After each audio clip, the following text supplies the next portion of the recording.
I sat there in the middle of that glowing restaurant, surrounded by half-empty plates and fading laughter that no longer belonged to me. My own family had just walked out, smiling, pretending nothing had happened, unaware that I had heard every single word they whispered behind the kitchen door. They thought they'd fooled me. They thought the quiet woman at the table was too gentle to fight back. But what they didn't know was that, by the time the candles burned down to their last flame, I had already decided what I'd do next. And that night, I acted first. But before I tell you how everything changed that night, let me take you back to where it all began. 3 weeks earlier, life had been quiet. Too quiet. After my husband's passing, the house felt like a museum of his laughter, every picture frame a memory that refused to fade. I filled the silence by cooking dinners that no one came home for, and watering plants that no one noticed. When you live alone long enough, you start to speak softly even to yourself. That's why when my eldest son Daniel called one Thursday afternoon, my heart fluttered the way it used to when he was little and still needed me. "Mom," he said, in that sweet tone he always used when he wanted something. "We were thinking of doing a big family dinner. You, me, Clara, the kids, maybe Emily and Mark too. It's been ages since we all sat down together." I remember smiling so wide my cheeks hurt. A family dinner.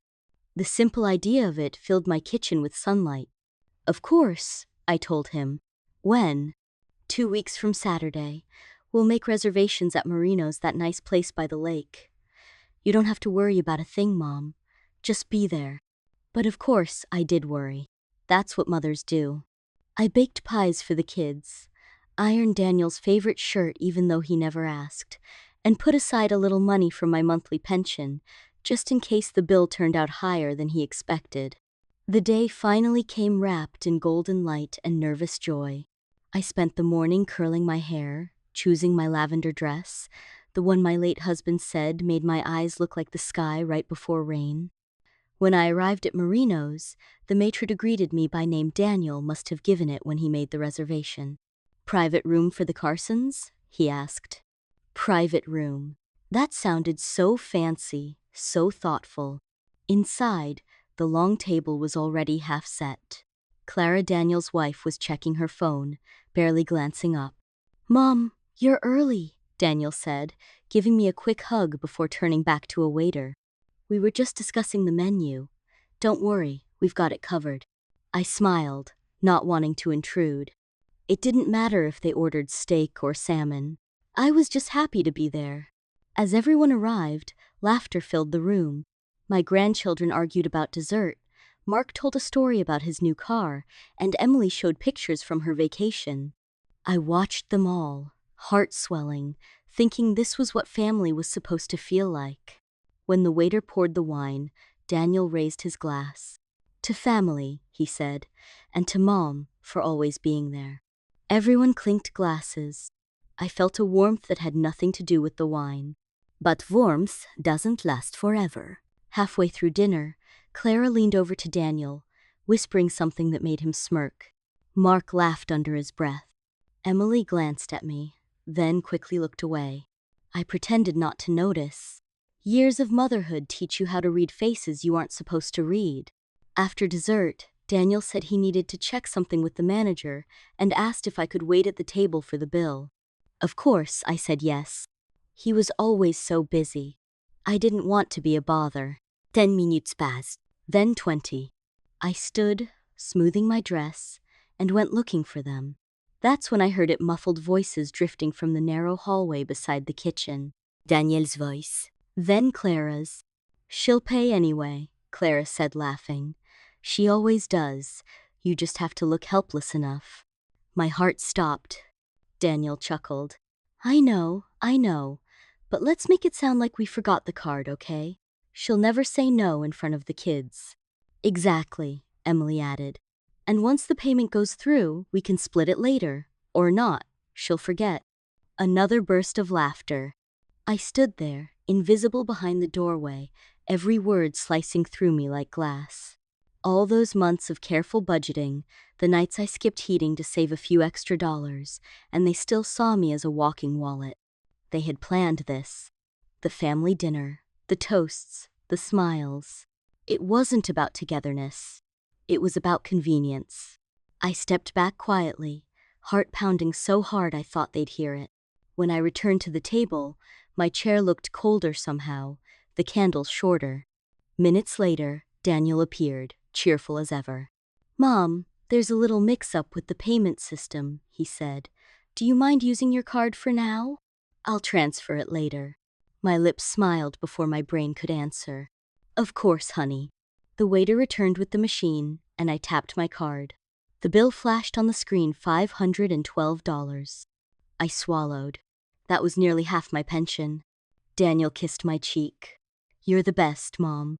They left soon after, walking out into the night like nothing had happened. Clara joked about dessert calories. Emily hummed a song, and the children ran ahead laughing. No one looked back. Not even once. I sat there, alone with the scent of cold food and the soft hiss of candle wax melting down to nothing. They didn't know I'd heard them. They didn't know the receipt they'd left behind carried more than just numbers. It carried a lesson I intended to teach. I folded the slip of paper, placed it carefully in my purse, and smiled for the first time that evening. Because if there was one thing my family had forgotten, it was that I might be quiet, but I wasn't weak. And as I stepped into the cool night air, the plan already forming in my mind, I whispered to myself, "They think they used me tonight, but the bill they made me pay will cost them much more." That night, the house felt heavier than ever. I turned off every light except the one above the kitchen table. It was the same table where I had taught Daniel his multiplication tables, where Clara once sat shyly asking for my pie recipe, where birthdays were celebrated when love still filled these walls. Now, it was my war room. The restaurant receipt lay in the center, folded neatly beside my pen. 512美元. Every number on that slip was a reminder that love without respect is just a transaction. I stared at it until the ink blurred, then opened my old ledger, the one where I wrote every expense, every debt, every favor I'd ever granted. 8 pages carried Daniel's name. 5 had Clara's. 2, Emily's. Tiny things I'd helped them with, babysitting, small loans, groceries when they were short. None of it mattered before, because that's what family did. But tonight, it mattered. I didn't want revenge born of cruelty. I wanted justice that would teach. Something quiet, elegant, impossible to ignore. I began to write. Daniel, payment transfer, he promised, never received. Clara, birthday gift last year, diamond earrings borrowed from me. Emily, used my name for a furniture loan, still unpaid. By the time the clock hit midnight, I had listed everything they owed in dollars, in trust, in years. Then I smiled. Tomorrow was Sunday, the day my family usually visited my house after church. They came not for me, but for the leftovers I cooked out of habit. This Sunday, I'd cook again, but I'd also set a stage they would never forget. Morning sunlight crept through the curtains as I prepared lunch: roasted chicken, mashed potatoes, apple pie cooling on the counter. When you want people to drop their guard, feed them their favorite meal. The doorbell rang right on schedule. "Mom!" Daniel's voice carried the same false warmth it always did when he needed something. Behind him, Clara held flowers. Emily followed, pretending to look cheerful. The kids ran straight to the backyard. "Smells wonderful," Clara said, placing the bouquet on the table. I smiled. "It's been a while since we all ate here together, hasn't it?" "Yeah," Daniel said, rubbing his neck. "About the dinner," I raised a hand gently. "We'll talk later, dear. Let's enjoy the food first." His shoulders relaxed. "Sure, Mom." For a while, everything looked normal. The clatter of forks, the laughter of children, the fake compliments. Then, as the plates emptied, I placed a small folder on the table. "What's that?" Emily asked. "Receipts," I said softly. "For what?" Daniel laughed uneasily. "For everything you've taken from me." The room went silent. Clara's fork froze mid-air. "Mom, that's a strange thing to say." I opened the folder and slid 3 envelopes toward them. Each one carried a name in my handwriting. Daniel's eyes darted to his. "What is this?" "In accounting," I replied. "Since you all seem to think I don't notice how you use me." "Mom, that's ridiculous," Emily snapped. "You're blowing things out of proportion." "Am I?" I leaned back, calm. "Do you know what's interesting about debts, Emily? They're easy to forget when the creditor never asks for them back." Daniel sighed. "Mom, look about last night. It was just a misunderstanding." "I heard everything," I said quietly. "Every word outside that kitchen door." The color drained from Clara's face. "You planned it," I continued. "The forgotten card, the fake apology. You all laughed about how I'd pay." No one spoke. The only sound was the clock ticking on the wall. Finally, Daniel whispered, "We didn't mean to hurt you." "Intentions don't erase actions, Daniel." Clara reached for my hand, but I moved it away. "You always said family sticks together," she murmured. "Yes," I said. "Family does. Users don't." I stood, gathering the plates as if nothing more had been said. "You'll find something else inside those envelopes," I told them. "A letter from my attorney." "Attorney?" Daniel frowned. "Yes, he's helping me adjust my will." That got their attention. "For years, everything I owned was meant to go to you three. But after last night, I realized my kindness has turned into your entitlement. So I'm changing things." Clara's voice rose. "You can't be serious." "Oh, I'm completely serious," I said, turning to face them. "From now on, whatever I have will go to people who actually value me: charities, scholarships, the community center that helped me when your father died. The rest will be managed by someone who understands gratitude." Daniel's jaw clenched. "Mom, this is insane. Over one dinner bill?" I smiled sadly. "It's not the money, dear. It's the moment I realized my love had become invisible." Clara tried to soften her tone. "Let's talk about this calmly. You're upset. We can fix it." I shook my head. "You don't fix betrayal with brunch." The children came in, asking for dessert. I cut the pie, handed them slices, and kissed their foreheads. They were innocent. I wouldn't let the poison of adult choices touch them. When the kids went back outside, I faced the adults again. "Next Sunday, don't bother coming," I said. "Spend that time thinking about what family truly means." Then I walked to my husband's old study and closed the door. Through the thin wood, I heard them arguing, Daniel blaming Clara, Clara blaming Emily. Eventually, the front door slammed. Silence again. I sat at the desk, opened my husband's leather notebook, and added a single line. "When people forget your worth, remind them by walking away." That night, I took one more step.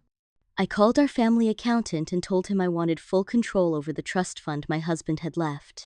Daniel had been managing it for years. "Are you sure, Mrs. Carson?" he asked. "Very sure," I replied. "And please schedule an audit." When the call ended, I looked around the quiet room. The air smelled of old paper and lilacs from the garden outside. Somewhere between the ticking of the clock and the rustle of the curtains, I felt something I hadn't felt in years. Power. They thought I was too gentle to fight back.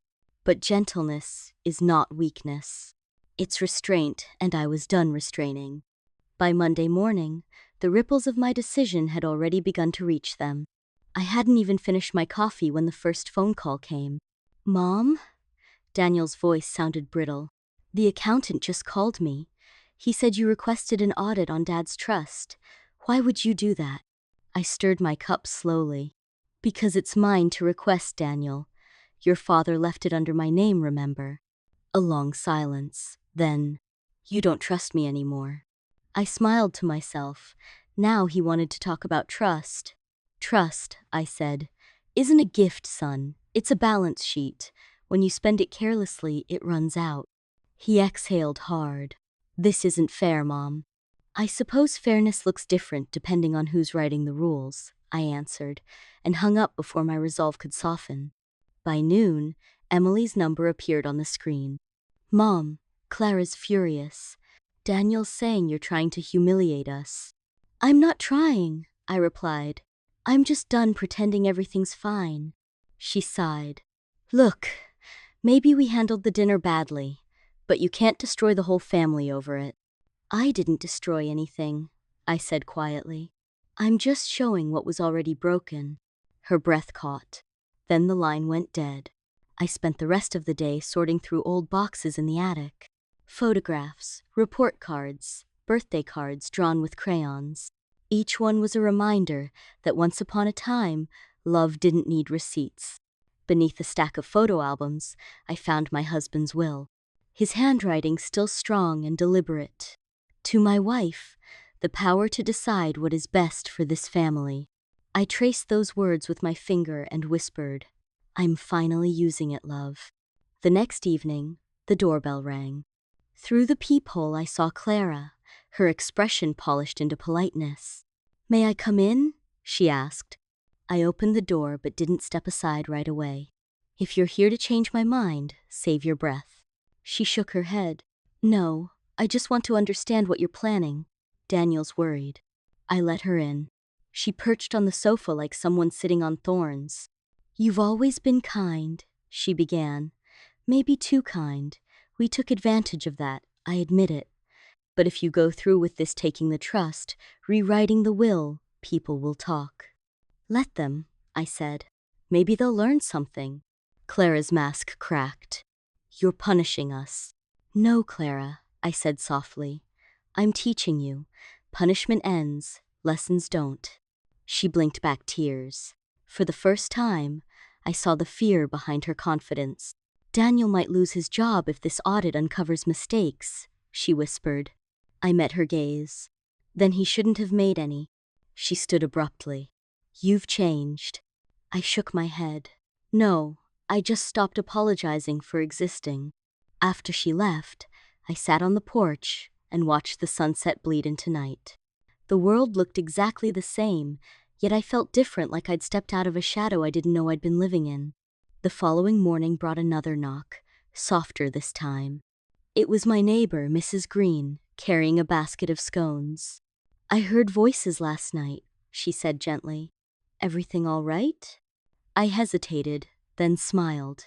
Everything's finally right. She nodded as if she understood more than she said. Sometimes peace comes after a little thunder, she murmured. That afternoon, the accountant called again. Mrs. Carson, I've reviewed preliminary statements.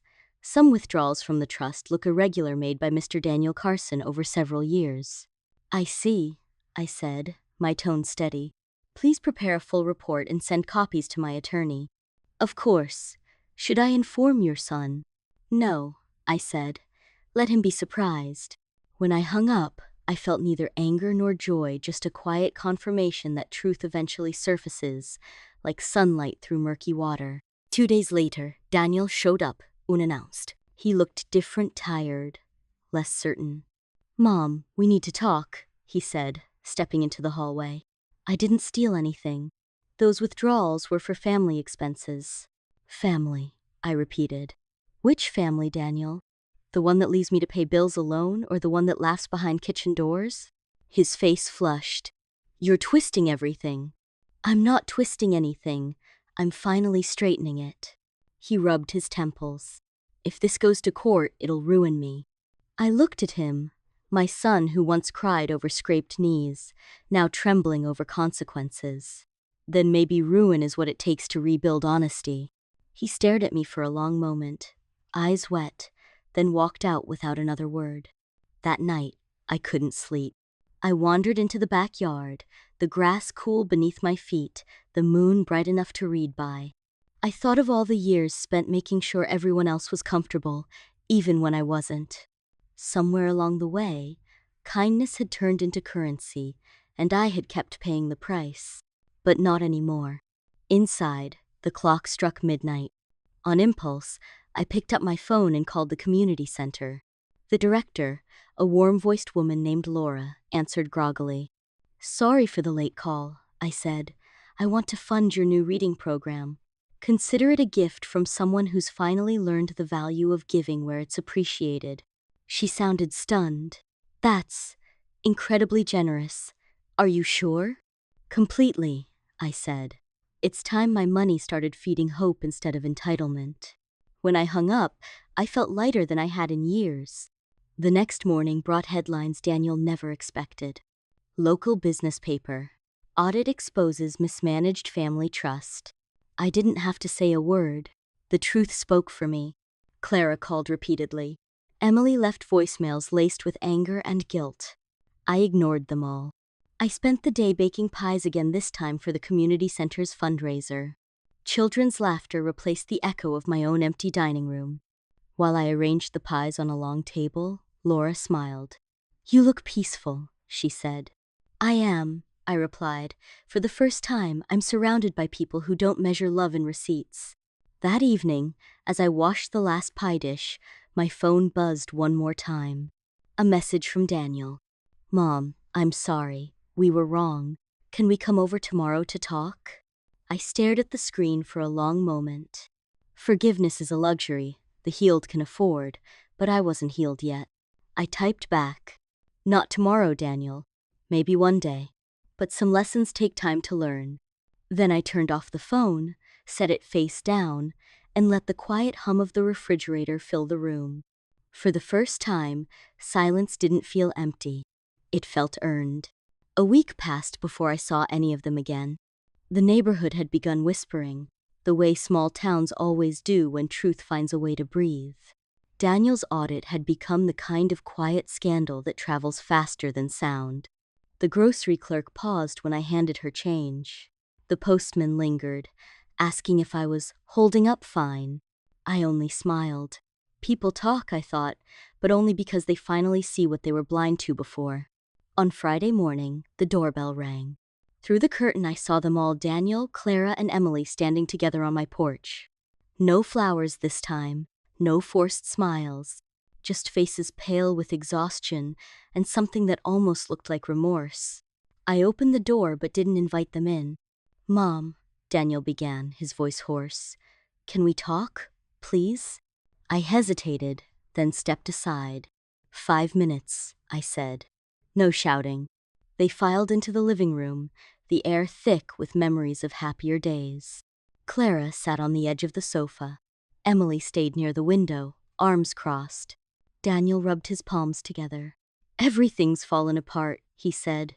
"The company's reviewing my position, the accountant froze the trust, and our names are in the paper. I know I did wrong, but you've made your point. Can we end this now?" I studied him quietly. "And what, Daniel? The truth?" He lowered his eyes. "The humiliation." "Humiliation isn't something I gave you," I said softly. "It's something you earned." Clara flinched as if struck. "We've apologized, Mrs. Carson. What more do you want from us?" I looked at her, really looked at her, and saw the woman who once asked me for advice about her first child, who used to bring me lemon cookies just because. Somewhere along the years, greed had replaced gratitude. "I don't want anything," I said. "That's the lesson you never understood. I never wanted your money, your thanks, or your pity. Only respect." Emily spoke up for the first time.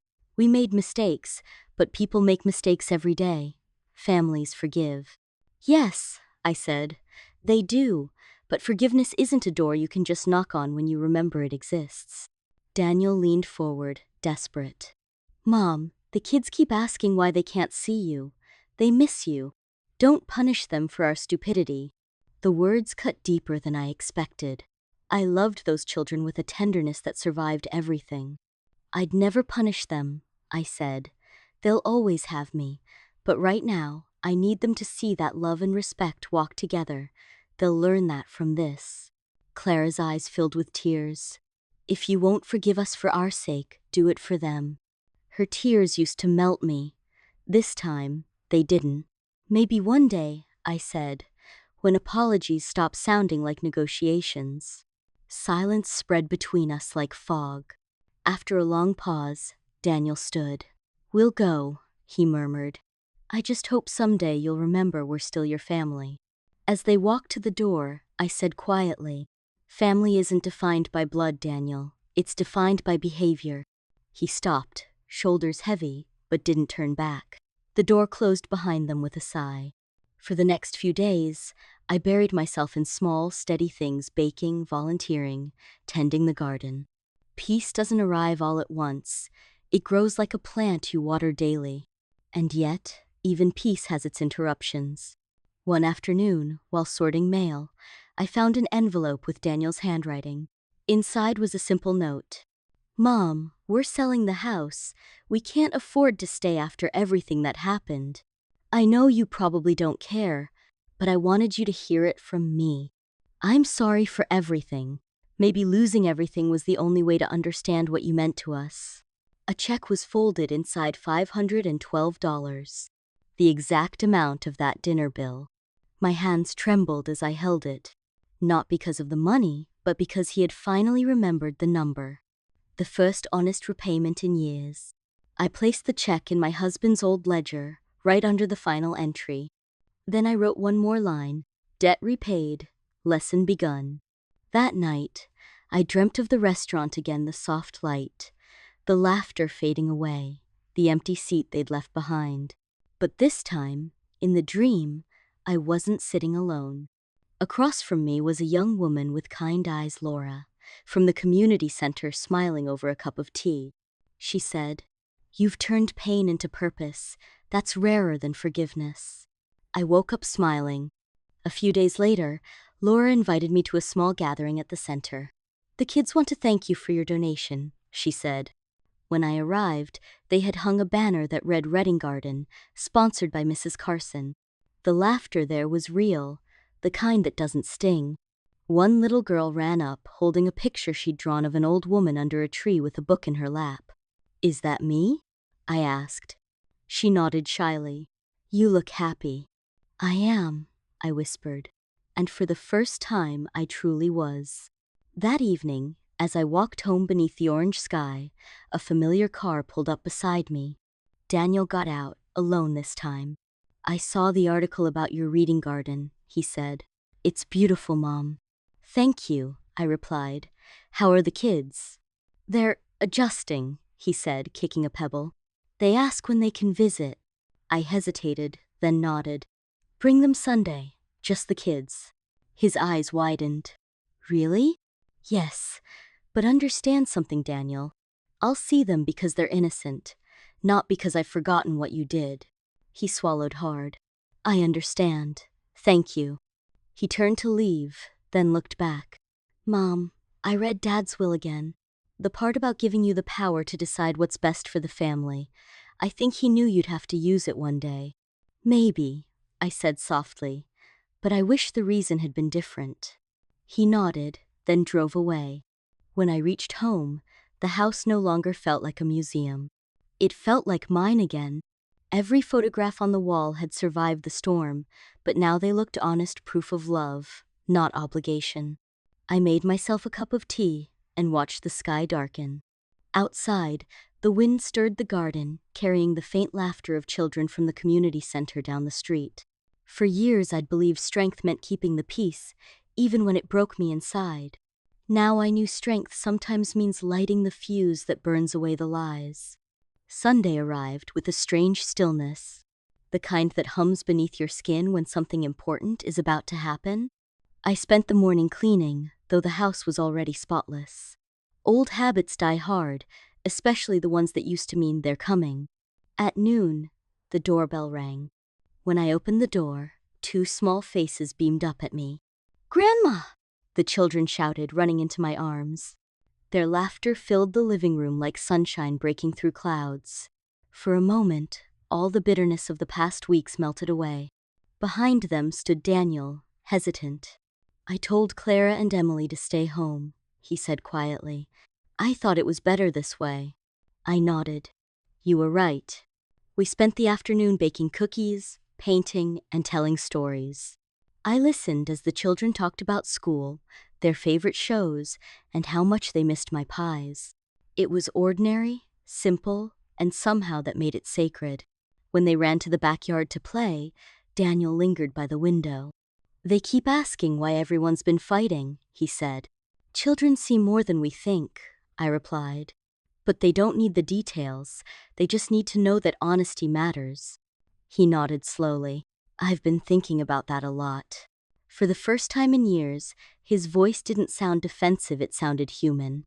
"I sold the house," he admitted. "We're renting a small place now. It's tight, but it feels clean, no secrets." That's good, I said. Starting over isn't failure, Daniel. It's growth. He took a deep breath. Mom, I know I can't undo what we did, but if there's a way back, even a small one, I'll do whatever it takes. I looked at him for a long time. The boy who used to chase fireflies in the yard was now a man learning how to chase integrity instead. Maybe there is a way, I said softly. But not by words, by time. Show me you've changed, not just because you lost something, but because you understand why you lost it. He nodded. I will. That evening, I set the table for dinner, not a feast, just soup, bread, and the cookies the kids had baked. As we sat together, laughter found its way back between the spoons and plates. The children's chatter became music. Daniel's silence turned peaceful. For a while, I almost believed the past had never happened. After dinner, as they were leaving, Daniel paused at the door. Dad would be proud of you, he said quietly. Tears welled in my eyes. Maybe he'd just be relieved I finally listened to him. He smiled faintly. See you next Sunday? Maybe, I said. If you bring the same heart you brought today. He nodded. Deal. When they left, the house didn't feel empty anymore. It felt earned. I walked into the backyard, where twilight painted everything gold. The air smelled of cookies and forgiveness, both warm, both fragile. I looked up at the sky and whispered, You were right, love. Sometimes love isn't about holding on, it's about letting go until they find their way back. The wind answered softly through the trees. Later that night, I sat by the window with my notebook, the same one where I had written debts and betrayals weeks ago. I turned to a fresh page and wrote just one sentence. Closure isn't when they apologize. It's when you stop needing them to. Then I closed the book, smiled, and made myself a cup of tea. I don't know what tomorrow will bring. Maybe my family will rebuild. Maybe we won't. But I've learned something I wish every person knew. Sometimes the quietest person at the table is the one who's already decided the story's ending. And sometimes, walking away is not revenge. It's freedom. If this story touched your heart, remember every act of kindness has value, but so does self-respect. Don't forget to like, comment, and subscribe for more stories like this. Stories that remind us that even broken trust can lead to beautiful strength.